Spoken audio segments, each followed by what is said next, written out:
Puluhan murid Madrasah Ibtidaiyah Negeri di Kabupaten Aceh Besar terpaksa belajar di bawah tenda. Mereka mengaku tak nyaman karena harus belajar sambil lesehan serta kepanasan saat menjelang siang. Beginilah aktivitas belajar mengajar di Min 8 Aceh Besar sejak beberapa hari terakhir. Sejumlah murid yang umumnya pelajar kelas 1 dan 2 ini terpaksa belajar di bawah tenda setelah ruang kelas yang biasa mereka gunakan hangus terbakar pada tanggal 18 September lalu. Sejumlah siswa mengaku tak nyaman karena tak kuat menahan hawa panas di dalam tenda. Tak hanya itu, mereka juga mengaku kesulitan karena harus belajar sambil lesehan di lantai. Zahra, salah seorang murid, berharap ruang kelas yang biasa mereka tempati dapat segera dibangun. Kalau di kelas ada mejanya, terus ada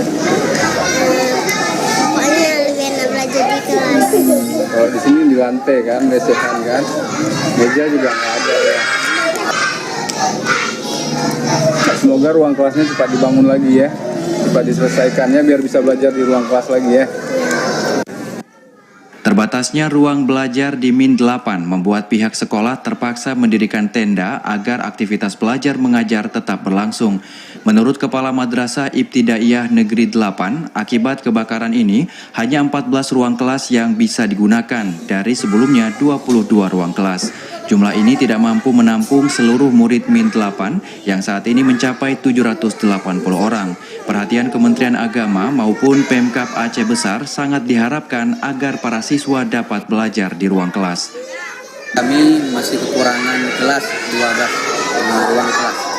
Sementara kami di Min 8 Aceh Besar jumlah siswa yang berjumlah 778 siswa yang rombel bunga belajarnya berjumlah 22 rombel. Sementara kami yang tersedia cuma 10 rombel. Tak hanya ruang belajar, api turut menghanguskan seluruh mobiler yang berada di ruang belajar yang terbakar.